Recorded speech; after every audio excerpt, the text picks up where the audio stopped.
Hello students, मेरा नाम है उमेशान और आप देख रहे हैं मेरा यूट्यूब चैनल। आज मैं आपके सामने पढ़ाने वाला हूँ फंक्शनल एनालिसिस में next part, inner product spaces.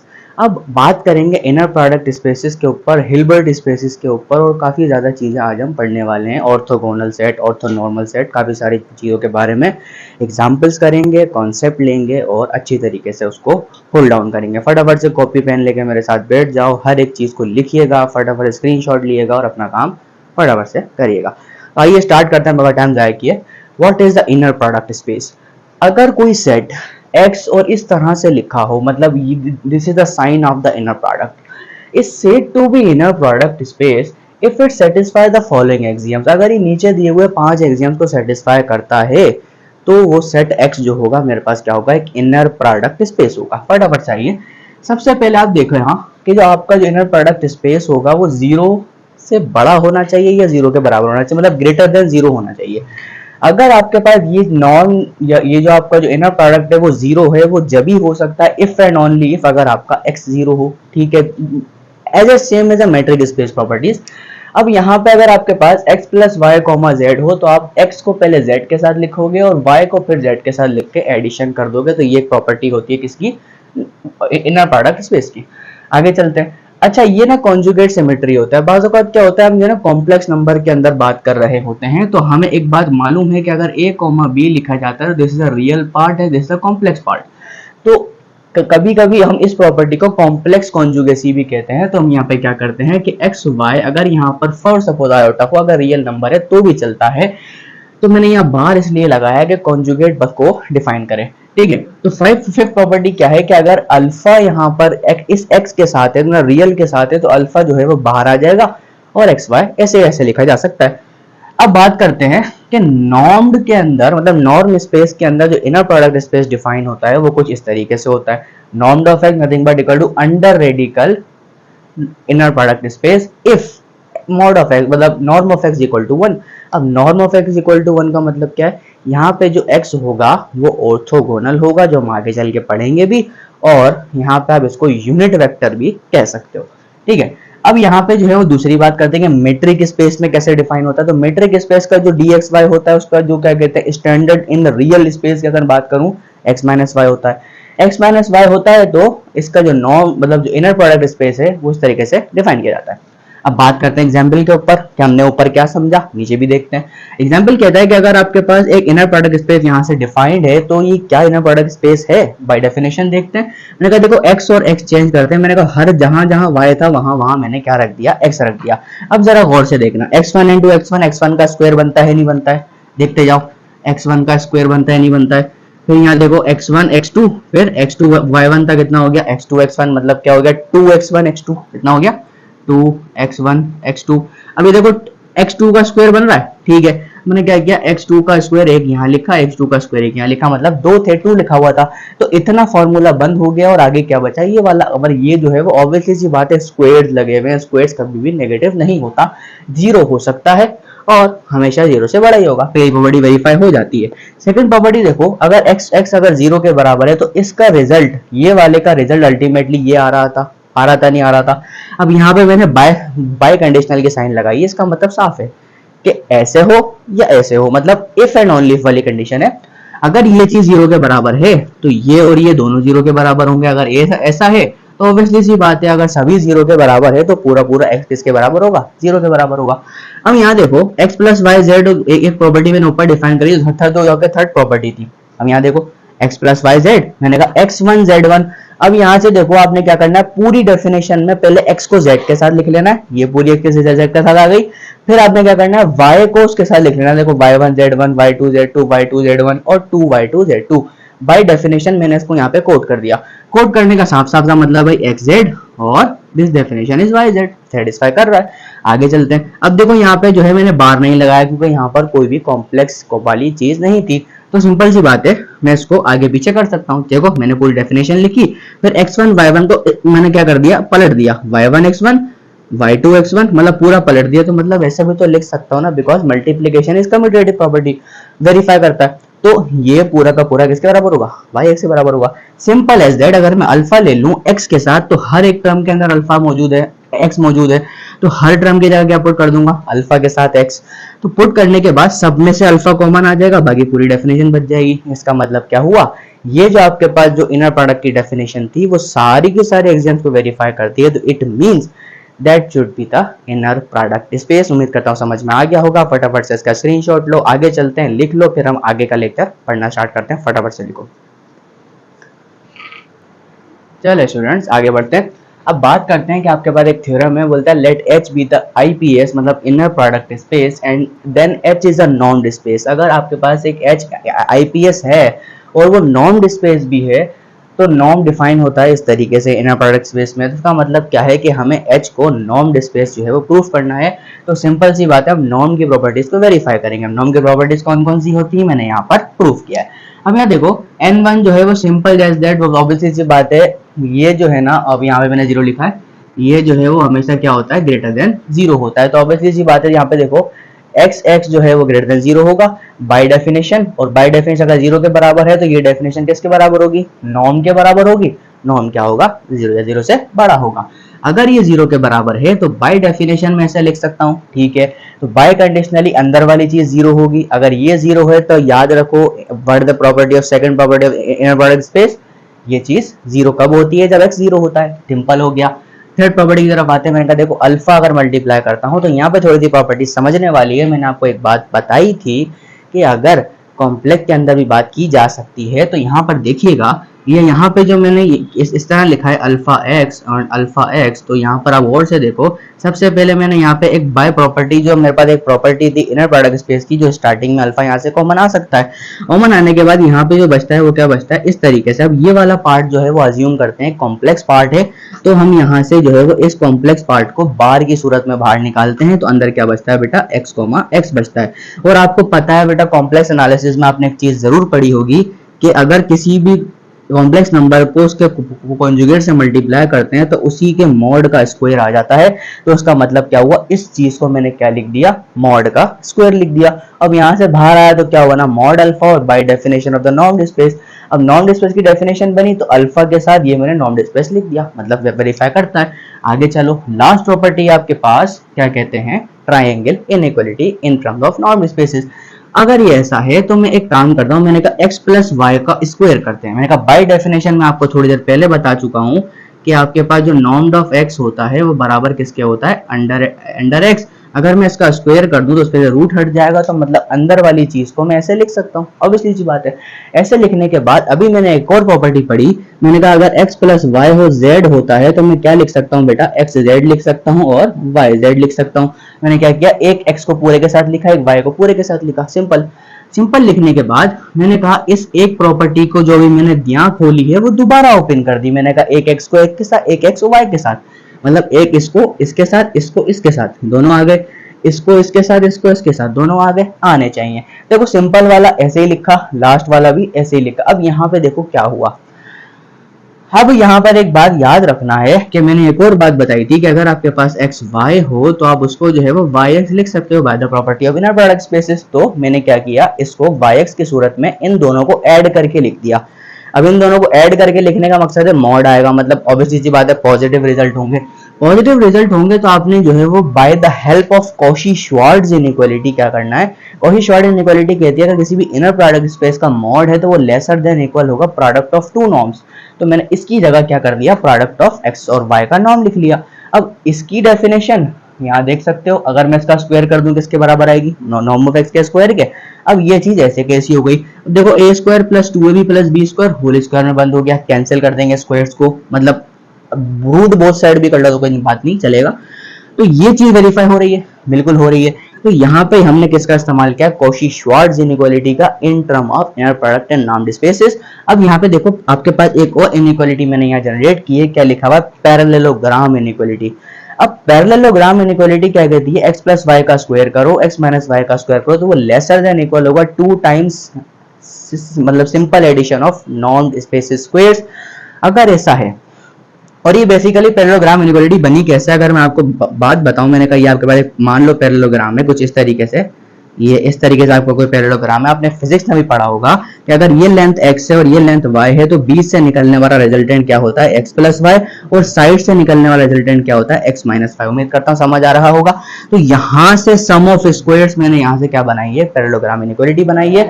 और याद रखना किसी भी इनर प्रोडक्ट स्पेस के क्वेश्चन को, ऑर्थोगोनलिटी के क्वेश्चंस को, बहुत सारे क्वेश्चन को अगर आपने चेक करना हो वो हिल्बर्ट स्पेस है या फिर इनर प्रोडक्ट स्पेस है, तो आप अगर डायरेक्टली ये प्रॉपर्टी वेरीफाई करके देखते हो तो भी कोई फर्क नहीं पड़ता। मतलब ये लाजिम वेरीफाई होनी चाहिए। अगर ये वेरीफाई हो जाती है या अगर ये डिनाई कर जाती है तो वहीं पे अपने क्वेश्चन को ये बात अच्छी तरीके से देख सकते हैं कि वो हिल्बर्ट स्पेस या इनर प्रोडक्ट स्पेस होगा या नहीं होगा। अभी हम बात करते हैं हिल्बर्ट स्पेसेस की। हिल्बर्ट स्पेस में आपको बताता हुआ चलूं, जैसे बनाच स्पेस मैंने पढ़ा था ना, तो हिल्बर्ट स्पेस भी वैसे ही एक चीज है। हिल्बर्ट स्पेस क्या होता है, जिस मतलब मैंने जो बनाच स्पेस पढ़ा था उसमें क्या पढ़ा था, मतलब ऐसा नॉन स्पेस जो कंप्लीट हो। यहाँ ऐसा इनर प्रोडक्ट स्पेस जो कंप्लीट हो, nothing but equal to the Hilbert spaces. ये बात आपको याद रखनी है। जैसे कि मैंने वहां पे कॉची सीक्वेंस कन्वर्ट करी थी इन टर्म्स ऑफ नॉन स्पेसिफिक पिछले लेक्चर में, इसी तरीके से मैं आईपीएस के अंदर इनर प्रोडक्ट स्पेस के अंदर कॉची सीक्वेंस को कन्वर्ट करूंगा तो वही क्या कहलाएगा बेटा, हिल्बर्ट स्पेस कहलाएगा। ये चीजें आपने याद रख के चलनी है क्योंकि आगे मैं थ्योरम्स करवाता जा रहा हूं तो आपको इशू ना हो। फटाफट से लिखो, आगे चलते हैं। चलिए स्टूडेंट्स, अब एक और एग्जांपल के साथ हम आगे बढ़ते हैं। मैंने कहा कह रहा है कि एक स्पेस आपके पास है, the space of continuous functions from 0 to π/2। आपको याद होगा ये स्पेस मैंने पढ़ाया था, इज नॉट एन आईपीएस। ये आईपीएस नहीं होता, मतलब इनर प्रोडक्ट स्पेस नहीं होता। अब इसका जो नॉर्म है वो इस तरीके से डिफाइन होता है, ये बात ही मैंने बताई थी। अब देख लो ऐसे डिफाइन होता है, मतलब सुप्रीमम होता है एंगल, मतलब जो भी आपका इंटरवल है उसका आप सुप्रीमम लेते हो। सुप्रीमम लेने के बाद उस फंक्शन का मॉड के अंदर चेक करते हो क्या मामला हैं।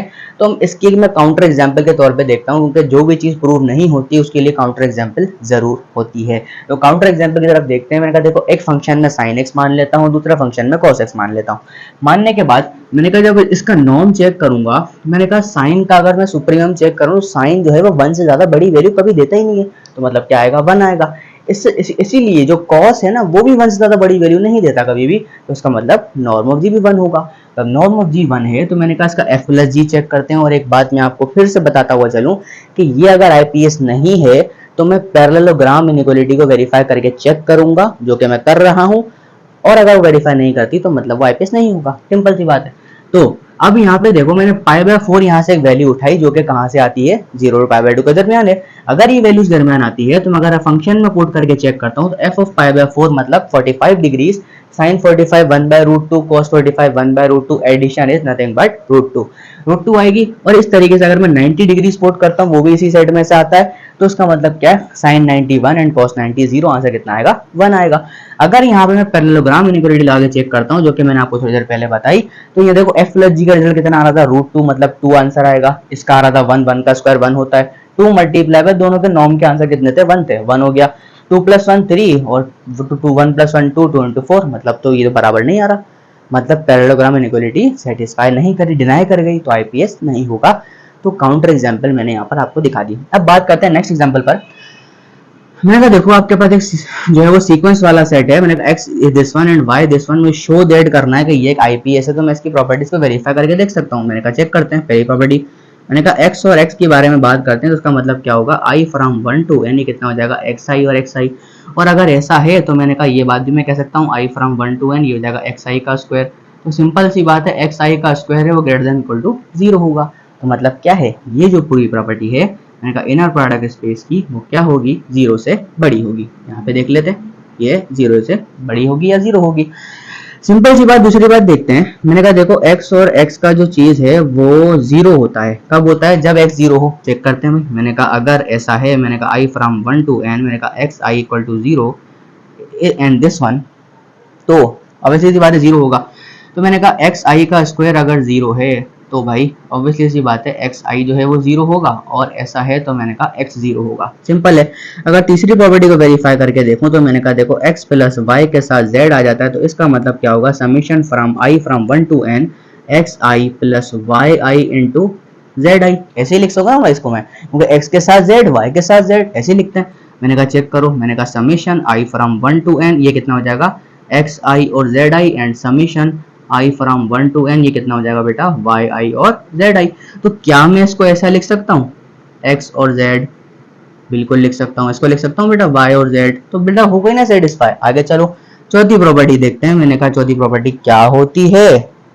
चौथी प्रॉपर्टी सर याद नहीं आ रही, याद करने की जरूरत है बेटा। एक्स और वाई लिखा हो तो उसको लिख सकते हो बेटा वाई और एक्स लिख सकते हो।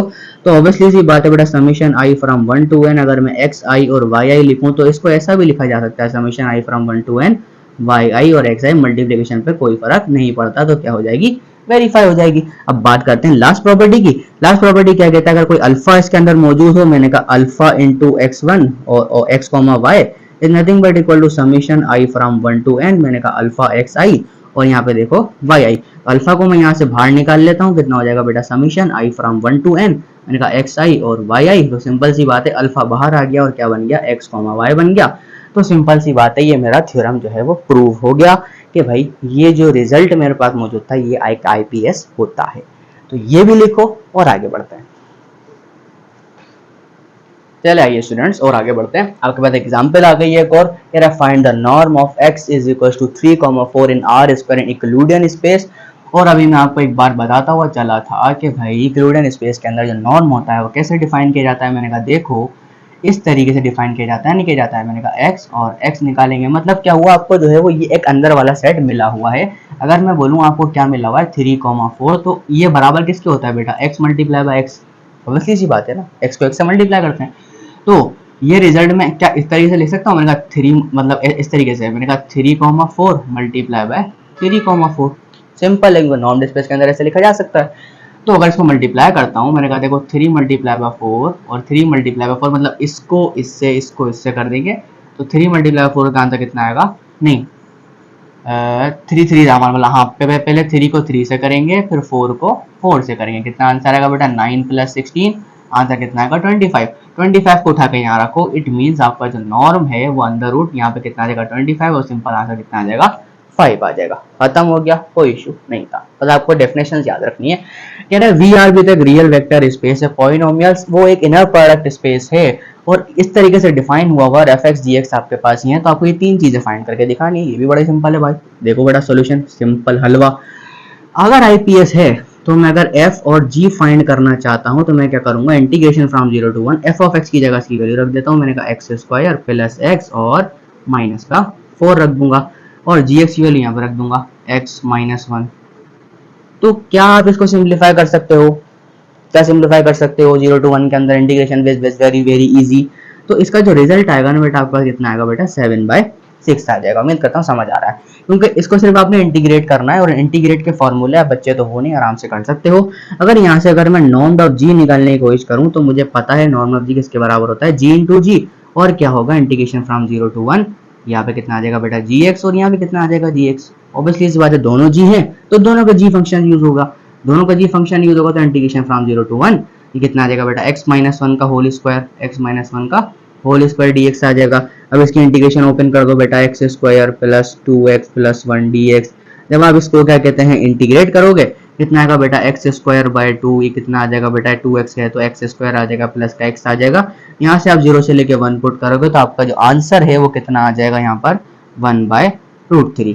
उम्मीद करता हूँ समझ आ रहा है। तो इस तरीके से अगर मैं norm of f minus G निकालने की कोशिश करूँ तो by definition of norm f minus G and f minus G इसको मैं ऐसे तरीके से लिख सकता हूँ, कोई फर्क ऐसे में नहीं पड़ेगा। ऐसे ही है ना भाई, कोई ऐसे फर्क नहीं पड़ता। जब ऐसे फर्क नहीं पड़ रहा तो इसका मतलब क्या integration from 0 to 1 f minus G मैं ऐसे करके लिख सकता हूँ। तो f माइनस जी का मतलब क्या होता है बेटा X square plus X minus 4 and minus X plus 1, f minus G कर दिया, मल्टीप्लाई के अंदर दोबारा रख दूंगा, कितना आ जाएगा बेटा X square plus X minus 4 minus X plus 1। जो भी रिजल्ट आएगा आप इसको इंटीग्रेट करोगे तो यहाँ से आपके पास आंसर निकल के आएगा बेटा 36/5, 36/5 आएगा और 36/5 इस इंटीग्रल का रिजल्ट आ रहा है। अब यहाँ पे जो है ना वो आंसर क्या आ रहा होगा 1/3 आ रहा होगा, क्योंकि इसका जो नॉर्म होता है ना बेटा वो इस तरीके से होता है। तो मैंने रेडिकल के फॉर्म में इसको 1/3 यहाँ पर लिखा है, तो कंफ्यूज मत होना, ये बात समझ में आने वाली है। ठीक है, तो यहाँ पे देखो इसका जो रिजल्ट आएगा आपको 36/5 आ रहा है तो उसका मैं रूट निकालूंगा कितना आएगा बेटा 6/√5 आ जाएगा। उम्मीद करता हूँ समझ में आ गया होगा। तो हम यहाँ पर अपने आईपीएस को खत्म करते हैं। अब बात करते हैं ऑर्थोगोनैलिटी कॉन्सेप्ट्स की। फटाफट से लिखो, आगे चलते हैं। चलो स्टूडेंट्स, आइए बात करते हैं आगे ऑर्थोगोनैलिटी कॉन्सेप्ट के ऊपर कि अगर आपके पास x जो है वो एक इनर प्रोडक्ट स्पेस है, तो उसके अंदर जो एक वेक्टर जो कि नॉन जीरो वेक्टर है इस सेट टू बी ऑर्थोगोनल। जब भी वो ऑर्थोगोनल कहलाएगा जब उस सेट का जो नॉर्म्ड है, मतलब जो इनर प्रोडक्ट स्पेस है, वो जीरो के बराबर होगा। और अगर ये चीज जीरो के बराबर होती है तो हम x is perpendicular to y भी लिख सकते हैं। It means orthogonal is perpendicular. तो सबसे पहला थ्योरम भी आ गया आपके पास, बोला let x be an IPS of field over r x y belongs to x and x is perpendicular to y if and only if that condition. मतलब अगर x आपके पास आईपीएस होगा किसी भी फील्ड r के ऊपर, अगर x y जो है वो इस x के अंदर से आ रहे हैं, मतलब कोई भी रियल नंबर्स हैं, तो वो परपेंडिकुलर कब होंगे? जब ये पाइथागोरस थ्योरम वेरीफाई होता है। और ऑब्वियसली ये बात है, पाइथागोरस थ्योरम लिखा हुआ है in the form of normed space. बात करते हैं बेटा इफ एंड ओनली इफ पे बात करते हैं, तो लेट करते हैं कि अगर x परपेंडिकुलर टू y है तो सिंपल सी बात है इसका जो ना प्रोडक्ट स्पेस है वो जीरो होगा। अब बात करता हूं, मैंने कहा एक काम करता हूं कि मैंने कहा ये वाली टर्म का स्क्वायर करता हूं। मुझे पता है इसका जो नॉर्म है कैसे डिफाइन होता है, ऐसे डिफाइन होता है, ऐसे डिफाइन होता है। तो मैं इसको by property of net product space ऐसा लिख सकता हूं, जो मैं पिछली प्रॉब्लम में भी लिख कर आया। ऐसा लिखने के बाद मैंने कहा y और x y बराबर होते हैं, मतलब ये दोनों को ऐड कर सकता हूं। कितना हो जाएगा? 2 टाइम्स। अब यहाँ पर मैं बात करके चला था कि x परपेंडिकुलर y के है तो x y का जो कितना होगा आईपीएस जीरो होगा, मतलब ये टर्म कितनी हो गई? जीरो हो गई। और x और y तो क्या मैं ऐसा लिख सकता हूँ? क्योंकि मुझे मालूम है कि भाई नॉर्म ऑफ x बराबर किसके होता है? अंडर रेडिकल x और x के बराबर होता है। अगर मैं इसका स्क्वायर कर दूं तो ये इसके बराबर होगा, तो ऐसा लिख सकता हूँ। मतलब ये बात प्रूव हो जाती है। अब कन्वर्सली भी देखना पड़ता है, अगर ये इसके बराबर है, मतलब ये चीज तो पहले प्रूफ हो गया, अब यही मान के चलता हूँ ये इसके बराबर है, मतलब ऐसा है। तो यहाँ पे स्क्वायर लगा देता हूँ, सॉरी यहाँ पे स्क्वायर लगाते हैं। तो ये अगर ऐसा है तो बाय डेफिनेशन क्या ये ऐसा लिखा जा सकता है? हाँ कि ना? बिल्कुल सर लिखा जा सकता है। ये इसके बराबर भी लिखा जा सकता है, क्योंकि ये चीज जो है मेरे पास जीरो के बराबर होगी। जब अगर ये चीज मेरे पास जीरो के बराबर होगी तो 2 तो जीरो के बराबर हो नहीं सकता। तो अल्टीमेटली एक्स वाई किसके बराबर होगा? जीरो के बराबर होगा। मतलब अगर एक्स वाई जीरो के बराबर था तो ये सेटिस्फाई थी, अगर ये ऐसा था तो एक्स वाई जीरो है, तो इसका मतलब क्या हुआ? If and only if condition में प्रूव हो गया कि ऐसा होना चाहिए। ओके हो गया। अब बात करते हैं नेक्स्ट थ्योरम की। आपके पास एक सीक्वेंस वाला थ्योरम है, कह रहा है कि x एंड y कोई भी आपके पास इनर प्रोडक्ट स्पेस हो और आपके पास एक xn ऐसी सीक्वेंस है जो x पॉइंट पर कन्वर्ट कर रही है, yn ऐसी सीक्वेंस है जो y पॉइंट पर कन्वर्ट कर रही है, तो शो करके दिखाओ कि आपके पास xn और yn का जो इनर प्रोडक्ट होगा वो भी कन्वर्ज करेगा x और y के ऊपर। सिंपल सा कॉन्सेप्ट है। अब यहाँ पर जो है बाय कॉची सीक्वेंस क्राइटेरिया आपको मालूम है कि xn माइनस x हम लेते हैं वो लेसर देन एप्सिलॉन होता है। तो मैंने ये वाली कंडीशन को यहाँ पे जरा अप्लाई करके चेक किया। अप्लाई करके चेक किया तो मैंने क्या किया, इन दोनों के बीच में एक xn y और xn y का कॉन्सेप्ट, मतलब एक टर्म है जो एड और सब्ट्रैक्ट करवाई, इससे कोई फर्क नहीं पड़ा। फर्क ना पड़ने पर अब यहाँ गौर से देखना कि मैंने क्या किया, इन दोनों को बाय डेफिनेशन कैसे लिखा जा सकता है। भाई देखो x के साथ yn, x की जगह माइनस y, सिंपल सी बात है। मतलब ऑब्वियसली सी बात है, ये वाला कॉन्सेप्ट जैसे यहाँ खुला था, ये वाला यहाँ बंद हो गया, बंद कर रहा है, मतलब उल्टा प्रोसीजर है, बंद कर रहा है। तो सेम एज दैट ये भी बंद हो गया। बंद होने के बाद अगर बाय कॉची श्वार्ट्ज इनइक्वालिटी, मैंने आपको इतना बताया कि अगर u और v का आपके पास इस तरीके से नॉर्म हो तो वो सिंपल अलग अलग नॉर्म के अंदर लिखा जा सकता है। तो मैंने क्या किया, इन दोनों को अलग अलग नॉर्म में लिख दिया। अभी लेसर देन और इक्वल टू होगा, ठीक है, क्योंकि कॉची श्वार्ट्ज इनइक्वालिटी लग चुकी है। किसके बराबर होगा भाई? जीरो के। मतलब ऐसा है कि अगर मैं इसका नॉर्म लिख लेता हूं तो लेसर देन और इक्वल टू होगा। अगर मैं इसके एंड को इनफाइनाइट ले जाऊं, इट मींस अगर x इनफाइनाइट चले जाए तो ये जो दो सीक्वेंस हैं आपको पहले ही कह रहा है कि कन्वर्ज हो रही है x और y पर। तो by criteria of the inner product space ये चीज जो है वो इसके अगर लेसर देन और इक्वल आ चुकी है तो सिंपल सी बात मैं ये कह सकता हूं कि ये सारी कन्वर्जेंट प्रॉपर्टीज हैं, क्योंकि yn minus y xn minus x is always convergent. या आप यहाँ आप देख सकते हो कि अगर मैं बोलूं आपसे कि yn माइनस y हो या xn माइनस x हो तो वो सारे के सारे क्या होते हैं? एप्सिलॉन से छोटे होते हैं। बाय कॉची क्राइटेरियन ये बात प्रूव हो जाती है कि ऐसा होगा। उम्मीद करता हूँ समझ में आ गया होगा। कोई मुश्किल थ्योरम नहीं था, बट थोड़े से कोर कॉन्सेप्ट अगर जहन में हो तो इजीली काम हो जाता है। तो ये भी समझ में आ गया। लिखो, आगे बढ़ते हैं। चलो स्टूडेंट्स, और थ्योरम्स की तरफ आगे बढ़ते हैं। थ्योरम नंबर 3 आपसे कहता है कि अगर x आपके पास एक इनर प्रोडक्ट स्पेस है और x y आपके पास x में बिलोंग करता है, तो अगर x परपेंडिकुलर टू y है तो इफ एंड ओनली इफ, मतलब यहाँ भी वो श्योर कंडीशन है कि अगर x प्लस अल्फा y करूं तो वो बड़ा होना चाहिए या बराबर होना चाहिए नॉर्म ऑफ x के। तो आइए प्रूफ करते हैं। मैंने कहा इसी कंडीशन को लेकर स्क्वायर कर दिया, और स्क्वायर की डेफिनेशन बार बार बता रहा हूँ इसके बराबर होती है, और इसको भी खोल के बार बार बता रहा हूँ कि बराबर इसके होता है। बेटा देखो x के साथ x, इसके साथ ये, इसके साथ ये, इसके साथ ये, चारों के चारों ओपन कर दिए। ओपन करने के बाद x अपना कितना होता है, नॉर्म ऑफ का स्क्वायर होता है। बेटा आपने y के पास से, y is a complex part, y आपने बाहर निकाला तो क्या हुआ, अल्फा बाहर आ जाएगा। तो यहाँ से आपने क्या निकाला है, आगे चलो y के पास, मतलब अल्फा सेम बाहर आएगा। और यहाँ क्या था, yx को मैंने अगर कॉम्प्लेक्स कॉन्जुगेसी से पलटूंगा तो बाहर आ जाएगा by the property of inner product space. अगर दो अल्फा हैं तो मैंने आपको भी बताया बेटा z इंटू जेड बार कितना होता है, मॉड ऑफ z का स्क्वायर होता है। यहाँ पे कितना आ जाएगा ऐसे, अगर x परपेंडिकुलर टू y है तो इसका प्रोडक्ट कितना होगा, 0 होगा। तो मतलब ये भी 0, ये भी 0, ऑब्वियसली जी बात है 0 0। तो ये दोनों उठाकर मैंने यहाँ रख लिए। बाकी जो बचा, बचने के बाद अगर ये ऑब्वियसली जी बात है बड़ा या बराबर होगा, अल्फा का मोड आ रहा है इसमें तो ये बड़ा बड़ा होगा इससे, तो अल्टीमेटली कंडीशन मेरी क्या होगी, यहाँ पर प्रूव हो जाएगी कि ऐसा हो सकता है। अब मैं बात करता हूँ, इसी को लेके चलता हूँ। मैंने कहा इसी को लेके चला, मैंने इसका स्क्वायर कर दिया। अब ये अगर इससे बड़ा बराबर है तो स्क्वायर भी बड़ा होगा, स्क्वायर बड़ा होगा तो बाय डेफिनेशन जो ऊपर लगाई दोबारा से वही लग जाएगी। लगाने के बाद अगर x परपेंडिकुलर टू y है तो ये कंडीशन कुछ इस तरीके से खुल रही होगी, यहाँ पर भी ऐसे ही है। और जहां पर x y है मैंने वहां 0 पुट किया होगा। तो यहाँ पे देखो अगर x परपेंडिकुलर टू y है तो alpha bar x y plus y x और अल्फा बार का y मॉड का स्क्वायर। अब यहाँ और से देखो मैंने क्या किया, अल्फा को यहाँ रखा, एक्स वाई को पलटा नहीं, सिंपल वाई एक्स रखा है, क्योंकि मेरे को ये बात पता है ना भाई कि एक्स वाई का जो बार है आपका कितना होता है बेटा, वाई एक्स के बराबर होता है। तो मैंने क्या किया, यहाँ पे अल्फा बार निकाला है और यहाँ पे अल्फा का स्क्वायर था, तो कि बार क्यों बचा, मैंने बेटा z into z bar is equal to mod of z का स्क्वायर था। तो मैंने क्या किया, एक z को बाहर निकाल दिया तो अंदर क्या बचा, बार बचा। तो यहाँ पर क्या बचा, अल्फा बार, और ये 0 से बड़ा होगा। ऑब्वियसली सी बात है, जब 0 से बड़ा होगा तो अगर मैं इस चीज को चेक करूं 0 के बराबर रख के, तो यहाँ से अल्फा बार की वैल्यू ये निकल कर आएगी नहीं आएगी, आएगी, सिंपल नजर आ रहा है, ये वैल्यू निकल कर आएगी। बेटा ये वैल्यू उठाओ और यहाँ पर पुट कर दो। अगर मैं वैल्यू यहाँ पर पुट करता हूँ तो बेटा यहाँ पर चेक करना एक्स वाई कैंसिल हो जाएगा और वाई एक्स जो है वो 0, तो वैसे ही लिखा पड़ा है। अब यहाँ पर देखना ऐसे, ये चीज अगर मैं यहाँ पुट करता हूँ ना बेटा, यहाँ पर और यहाँ पर, तो यहाँ पे गौर से देखो ये पूरी चीज 0 हो रही है नहीं हो रही है, क्योंकि चेक करो बेटा वाई एक्स के साथ में तो ये ऐसे ही अगर अल्फा की जगह पुट करता भी हूँ तो वाई एक्स और वाई एक्स दो सीन चीजें 0 हो जाएंगी।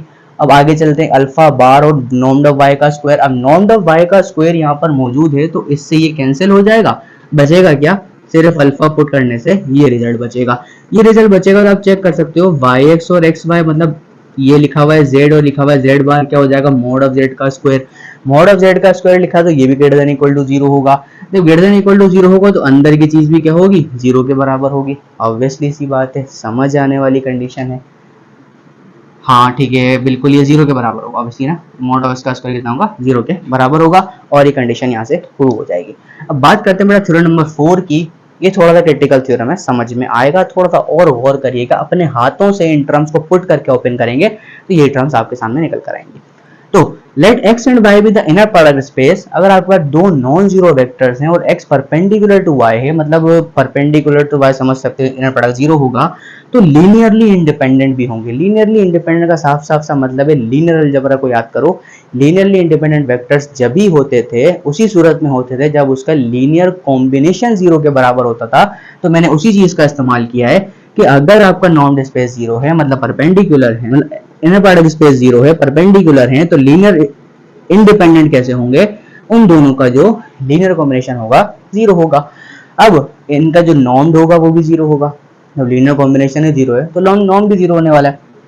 अब इसका बात करते हैं इसका स्क्वायर लेके, पूरे का स्क्वायर करा, बाय डेफिनेशन बार बार बता रहा हूं ऐसे होगा। फिर आप इसको ऐसे खोलोगे, खोलने के बाद देखो दो अल्फा है, मोड अल्फा का स्क्वायर बाहर आ जाएगा। इस तरीके से यहाँ पर भी देखो दो बीटा है, बीटा का मोड बाहर आ गया। यहाँ से देखो आपने क्या करा, अल्फा क्या था, रियल था ऐसा, और बीटा कॉम्प्लेक्स था, बीटा रियल था, अल्फा कॉम्प्लेक्स था, तो इस तरीके से आपने बाहर निकाले। बाहर निकालने के बाद आपको ये बात पता है ये तो जीरो के बराबर है, लेकिन ये कंडीशन भी जीरो के बराबर थी, तो मैंने जहां पर एक्स वाई देखा जीरो कर दिया। जीरो करने के बाद देखो मॉड ऑफ अल्फा का स्क्वायर, और ये बचा, ये और ये बचा, मतलब linear combination in term of non species आ गया। लेकिन ये जीरो कब होगा? जब आपके दोनों स्केलर वैल्यू जीरो के बराबर होंगे, अदरवाइज तो जीरो हो नहीं सकता। तो ये जीरो हो जाएगा। तो आपका लीनियर कॉम्बिनेशन जीरो हो रहा है किसी भी फील्ड की वैल्यू पर under the inner product space. तो इसका मतलब क्या है? आपका ये जो लीनियरली डिपेंडेंट वेक्टर्स हैं in the inner product space वो जीरो हैं। ऑब्वियसली सी बात है। बात खत्म, समझ आ गया, थ्योरम खत्म हो गया। कोई लिखो, थोड़ा सा और काम बचा है, आगे और चलते हैं। चलो स्टूडेंट्स, अब एक और नए कॉन्सेप्ट की बात करते हैं। What is orthonormal set in inner product spaces. अगर आपके पास कोई सेट है इनर प्रोडक्ट स्पेसेस के अंदर, वो ऑर्थोनॉर्मल कब कहलाता है? एक्स आई वाई आई जब इस तरीके की डेफिनेशन को फॉलो करे। मतलब कि अगर आई और आई, मतलब अगर ये दो टर्म अगर आपके पास सेम है तो आंसर 1 आएगा, अगर दोनों टर्म डिफरेंट है तो आंसर 0 आएगा। और इन अदर वर्ड्स में ये कह सकता हूँ, अगर कोई ऑर्थोनॉर्मल सेट है तो उसका नॉर्म जो है वो 1 के बराबर होता है। तो फटाफट से क्वेश्चन को समझने की कोशिश करते हैं। मैंने कहा अगर आपके पास कोई सेट है, अच्छा कोई इस तरह का सेट आपके पास लिखा होता है तो बच्चे रियल एनालिसिस में भी बहुत ज्यादा कंफ्यूज होते हैं। ये आई क्या है? ये जो आपके पास जो कैपिटल आई लिखा हुआ है ये क्या है? बेसिकली ये आपके पास एक रियल स्पेस होता है। इस अगर ये लिखा हुआ है ना I belongs to I, it means ये जो आई है ना ये बिलोंग करता है इन रियल लाइन। मतलब कोई भी सबसेट हो सकता है, आप इसको ऐसे कह सकते हो, I is a subset of real line. ठीक है, सबसेट ऑफ रियल लाइन है, मतलब कोई भी रियल लाइन पर दिया हुआ है। कोई भी ऑर्थोनॉर्मल सेट है आईपीएस में, तो ये आपके पास एक सेट ऐसा दिया हुआ है, इसको मुझे शो करना है, ये ऑर्थोनॉर्मल है। मतलब इसका सेम, मतलब सेम चीजें लूंगा तो 1 आएगा, वैसे 0 आएगा। तो हमें ये बात को चेक करना है। तो मैं बोलता हूँ एक्स आई और एक्स जे कुछ इस तरीके का। बाय डेफिनेशन ऑफ ए मैं यहाँ पर दो एलिमेंट ले लेता हूँ, मुझे पता है ए से बिलोंग कर रहे हैं, और इन दोनों का अगर मैं इनर प्रोडक्ट स्पेस निकालूं तो मैंने कहा ये दो नॉर्म जो हैं वो बेसिकली नंबर्स होते हैं, रियल नंबर्स होते हैं। तो मैंने कहा नॉर्म से बाहर आ जाएंगे। तो एक्स आई और आई एक्स जे जो है यहाँ पर मैंने यहाँ बाहर इसलिए निकाला है कि दोनों के दोनों क्या हैं? रियल नंबर्स हैं। अब रियल नंबर्स है तो ऑब्वियसली सी बात है, अगर आई और जे मेरा यहाँ बराबर नहीं होगा तो क्या होगा मेरे पास? ऑर्थोनॉर्मल के अंदर ये 0 होगा। बात सिंपल है, समझ आ रही है। नेक्स्ट हम बात करते हैं कि अगर एक्स आई और मॉड ऑफ एक्स आई अगर ए से बिलोंग करता है, तो अगर मैं इसका पूरा नॉर्म निकालूं तो 1 के बराबर होगा नहीं होगा? बिल्कुल होगा। बिल्कुल होगा। तो इसका मतलब क्या हुआ? मेरा जो एस है वो क्या हो गया? एक ऑर्थोनॉर्मल सेट हो गया। उम्मीद करता हूँ बहुत ही अच्छे तरीके से समझ में आ रहा होगा। कोई इतना मुश्किल कॉन्सेप्ट नहीं है। सिर्फ आपने क्या करना है, सेम हो तो 1, नहीं हो सेम तो 0। That is nothing but called the orthonormal condition in inner product spaces. उम्मीद करता हूँ समझ में आ रहा होगा। यहाँ तक लिखो, फिर आपको लास्ट क्वेश्चन की तरफ बढ़ाता हूँ। चलो स्टूडेंट्स, हमने लास्ट 2 क्वेश्चन की तरफ बढ़ते हैं। लेक्चर काफ़ी ज़्यादा लंबा हो गया है तो हम इसको ख़त्म करेंगे कि आज इनर प्रोडक्ट स्पेस को हमने एंड कर दिया। तो लास्ट 2 क्वेश्चंस आपको समझ में आ जाएंगे तो पूरा इनर प्रोडक्ट स्पेस समझ में आ जाएगा। अब बात करते हैं, आपके पास 2 ऑर्थोनॉर्मल सिस्टम के क्वेश्चंस हैं। कह रहा है कि अगर शो दैट अगर एस आपके पास एक सेट ऐसा है और वो ऑर्थोनॉर्मल सिस्टम है L2। अब L2 जो है बेसिकली वो एक स्क्वायर्ड इंटीग्रेबल स्पेस होता है। और एफ टी जी टी का जो मेरे को डिफाइन किया गया है वो डिफाइन किया गया है f of T and g bar of t, क्योंकि आयोटा है तो इसके अंदर बार तो आएगा। ठीक है ना। अब इसको प्रूफ करते हैं। देखो सबसे पहले मुझे ऑर्थोनॉर्मल सिस्टम प्रूफ करना है। इसका मतलब मुझे क्या करना है, कोई भी 2 ऐसी वैल्यूज लेनी है, सेम हो उसका आंसर 1 आए और अगर सेम ना हो तो आंसर 0 आए। तो मेरा कॉन्सेप्ट तो यही है। अगर मैं बात करता हूँ बेटा एक्स और एक्स की, तो उसका मतलब बात करूंगा एफ ऑफ टी और एफ ऑफ टी की, मतलब दो चीजें सेम ले रहा हूँ। तो by integrable space integration from 0 to 2 pi F of T and G of T को मैं इस तरह के ले सकता हूँ बेटा, E power I N T divided by under radical 2 pi और E power I N T divided by under radical 2 pi और इसके ऊपर बार और आगे डी टी। बाई डेफिनेशन ऐसे ही हो सकता है। अब देखो 1/2 पाई 1/2 पाई कितना हो जाएगा बेटा, 1/2 पाई इंटीग्रेशन फ्रॉम 0 to 2 पाई। अब देखो यहाँ पे कितना होगा, E power I N T, और आपको पता है कि अगर आयोटा पे बार होता है तो साइन चेंज होती है, मतलब क्या होगा, E power minus iota N T, कितना आ जाएगा डी टी। आगे बढ़ते हैं। देखो इंटीग्रेशन फ्रॉम 0 to 2 पाई। अब देखो इन दोनों की बेसिस से मैं पावर ऐड करवाता हूँ बेटा, i N T minus I N t हो जाएगा, मैंने कहा डी टी, और ये दोनों चीजें कैंसिल हो जाएंगे, कितना बचेगा बेटा 1/2 पाई। इंटीग्रेशन फ्रॉम 0 to 2 पाई। अगर ये वैल्यू है तो ई पावर 0 बेटा 1 के बराबर होता है, तो मैं यहाँ पे सिर्फ डी टी भी रख सकता हूँ, तो बेटा कितना आएगा 2 पाई इसका आंसर आएगा, और नीचे कितना है 2 पाई, तो रिजल्ट कट के क्या आएगा 1 आएगा। इट मीन्स कि अगर दोनों चीजें सेम है तो आंसर 1 आ रहा है। अब मैं चेंज करके देखता हूँ, मैंने कहा अगर x और y हो जाए तो it means integration from 0 to 2 पाई। अगर मैं एफ ऑफ टी रखूं, मैंने कहा आई एम टी रख लेते हैं, एफ ऑफ टी को मतलब थोड़ा सा चेंज करना पड़ेगा 2 पाई, और अंदर रख लेते हैं E power I N T divided by under radical 2 pi. तो इस तरीके से अगर मैं दोनों को चेंज कर देता हूं, तो अब यहाँ पर चेक करते हैं कि रिजल्ट आपके पास क्या आने वाला है। तो उम्मीद करता हूँ रिजल्ट के 0 ही आना चाहिए कि अगर ऑर्थोनॉर्मल सेट हैं। तो मैं यहाँ से देखता हूँ, मेरे को तो 1/2 पाई पर प्रोडक्ट करूँ तो कितना आ जाएगा 1/2 pi integration from 0 to 2 pi. यहाँ पे चेक करो कितना हो जाएगा E power I M T and multiplication by E power minus I N T, क्योंकि क्या लगा हुआ है, बार लगा हुआ है, बार लगा हुआ है इसके ऊपर, क्योंकि बाय डेफिनेशन बार है। अगर मैं इस दोनों की प्रॉपर्टीज को ऐड करता हूँ तो मैंने कितना आएगा इंटीग्रेशन फ्रॉम 0 to 2 पाई, यहाँ से कितना आ जाएगा 2 पाई, यहाँ पे कितना आ जाएगा बेटा ई पावर आयोटा भी कॉमन है, टी भी कॉमन है, और यहाँ पे कितना बचेगा बेटा m माइनस एन बचेगा, और कितना बचेगा आगे डी टी बचेगा। बाय डेफिनेशन अगर मैं इसकी इंटीग्रेशन कर दूं तो क्या होगा बेटा E power iota T into M minus N, और नीचे कितना आ जाएगा आयोटा के साथ m माइनस एन आ जाएगा, और यहाँ से आप 0 to 2 पाई इंटीग्रेट करोगे। याद रखो कि ई पावर 2 पाई कितना होता है, 0 के बराबर होता है बेटा। तो 0 के बराबर होता है, कैसे 0 के बराबर होता है ये बात मालूम है? देखो ना, अगर आपके पास मालूम है तो E power iota X is equal to बेटा cos theta plus iota sine theta, where theta is equal to 2 pi, तो कॉस 2 पाई भी 0, ये भी 0 बेटा 0 हो जाता है, बल्कि नहीं 1 हो जाता है ना, ये बेसिकली 1 के बराबर होता है। तो अगर मैं 1 के बराबर यहाँ रखूं भी तो इट मीन्स 1/2 पाई। अगर ये 2 पाई यहाँ पे मैं पुट करूं, मैंने कहा देखो आयोटा की जगह ई पावर आयोटा 2 पाई कर देते हैं और एक जगह पे 0 कर देते हैं, तो देखो इसका आंसर 1 आएगा। मैं आपको बताता हुआ चला हूँ, E power iota 2 pi is equal to 1। तो और अगर मैं 0 पुट करूंगा तो ई पावर 0 भी कितना होगा 1, तो मतलब क्या होगा माइनस ई पावर 0, नीचे कितना चल रहा है आयोटा m माइनस एन, तो यहाँ पे कितना होगा बेटा ये भी 1 ये भी 1, तो आंसर कितना आएगा 0 आएगा। तो उम्मीद करता हूँ ये एक ऑर्थोनॉर्मल सिस्टम है, ये आपको बात समझ में आ गई होगी। कितना ही आसान सिस्टम मैंने आपके सामने लिया था और ये इजीली करके प्रूफ मैंने कर दिया है। अब मैं लास्ट स्टेप की तरफ, क्वेश्चन की तरफ आगे बढ़ता हूँ। समझ में आ रहा होगा, अब आप इसके नीचे थोड़ी सी अंग्रेजी लिख देना कि वो अंग्रेजी क्या होने वाली है। Thus my set S is an orthonormal set. ठीक है, उम्मीद करता हूँ समझ आ गया। आगे बढ़ रहा हूँ मैं, अब आगे बढ़ रहा हूं तो बेटा सॉल्यूशन नंबर 2 करके देखते हैं। बेटा सॉल्यूशन नंबर 2 को चेक करते हैं क्या होगा।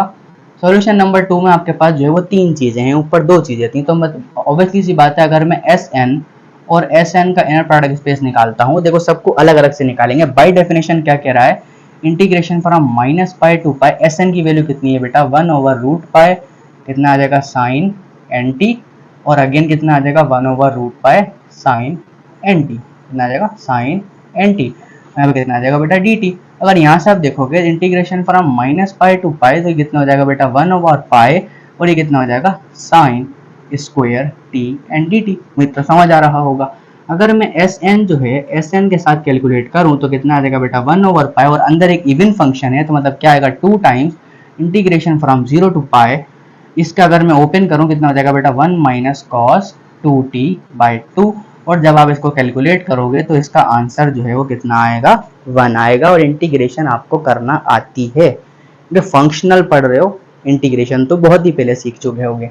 आगे बढ़ते हैं। मैंने कहा अगर आपके पास C0 और C0 के बारे में बात करूं तो C0 और C0 क्या 1/2 पाई, तो इसका मतलब क्या होगा इंटीग्रेशन फ्रॉम -पाई टू पाई 1/पाई बनेगा, क्योंकि अगर मैं 1/2 पाई बनेगा तो 1/2 पाई को मैं बाहर निकाल दूं, क्योंकि 1/2 पाई कैसे बना, रेडिकल में है 2 मरतबा लिखना है, जैसे कि मैंने यहाँ 2 मरतबा मल्टीप्लाई किया, क्योंकि दोनों चीजें सेम थी। अब यहाँ मल्टीप्लाई करूंगा कितना आ जाएगा बेटा 1/2 पाई, और 1 की इंटीग्रेशन -पाई टू पाई कितनी आती है 2 पाई, कैंसिल होगा, आंसर कितना आएगा बेटा 1 आएगा। इसी तरीके से अगर मैं बात करूं बेटा Cn को Cn के साथ रखकर चेक करूं तो कितना आएगा -पाई टू पाई, देखो 1/पाई cos t, यहाँ पे sin t, तो उसका मतलब यहाँ क्या बनेगा बेटा 1/पाई बन जाएगा, और यहाँ पे कितना बन जाएगा cos स्क्वायर nt बन जाएगा। और ऑब्वियसली सी बात है कि 1/पाई माइनस पाई टू पाई ये एक बहुत ही वेल नोन रिजल्ट है कैलकुलस का कि cos square N T minus pi to pi की वैल्यू जो है वो 1 के बराबर होती है।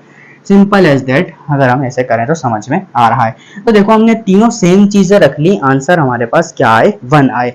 अगर मैं तीनों डिफरेंट चीजें रखूंगा, क्योंकि यहाँ पे बहुत ज्यादा वेल नोन थ्योरम्स बन रहे हैं कैलकुलस के, तो यहाँ पे देखो अगर मैं बात करूं, मैंने कहा एस एन को सी एन के साथ रख के चेक करते हैं। मैंने कहा देखो minus pi to pi F of t किसका उठाऊंगा, एस एन का उठाऊंगा तो कितना आ जाएगा 1 अपॉन पाई, और सी एन का उठाऊंगा तो कितना आ जाएगा 1/पाई। अंदर क्या बचेगा बेटा, कितना रूट पाई, कितना आ जाएगा sine N T and cosine N T आ जाएगा डी टी। अब यहाँ से देखो कि 1/डबल पाई है बेटा, बाहर आ जाएगा माइनस पाई टू पाई। अब यहाँ पे भी देखो एक वेल नोन थ्योरम बन चुका है, sine N T and cosine N t. ये तो ऑब्वियसली सी बात है 0 के बराबर होता है, ये आपको बात पता होनी चाहिए। अगर नहीं भी पता ना तो आप इसको देखो साइन 2t करके देख लो, साइन 2t करोगे, इसको 2 से डिवाइड करो, मल्टीप्लाई करो, करने के बाद क्या बनेगा साइन 2t। अब साइन 2t एक ऑड फंक्शन है, माइनस पाई से लेके पाई पर वैसे 0 होगा, ठीक है ना। तो इस तरीके से अगर मैं एस एन को सी एन के साथ रख लिया है, अब सी नॉट के साथ रख के देख लेता हूँ। मैंने कहा integration from minus pi to pi, अब सी नॉट के साथ रखो, इतना हो जाएगा बेटा, एस एन की वैल्यू कितनी आएगी 1/√पाई, और यहाँ कितना आ जाएगा साइन एन टी, और यहाँ से आप क्या रखोगे 1/2पाई। तो ऑब्वियसली सी बात है ये दोनों कांस्टेंट है, साइन एक ऑड फंक्शन है, नेगेटिव रेसिप्रोकल लिमिट्स पर तो वैसे ही 0 होना है, इसको तो सॉल्व करने की इतनी नीड नहीं है, बस आप रीजन दे दो और आंसर 0 कर दो, क्योंकि ये प्योर मैथ्स है, प्योर मैथ्स में पूरे सॉल्यूशन ना भी दो तो चलता है, ठीक है। लेकिन एनालिटिकल सॉल्यूशंस, मैं प्योर सॉल्यूशंस की बात नहीं कर रहा।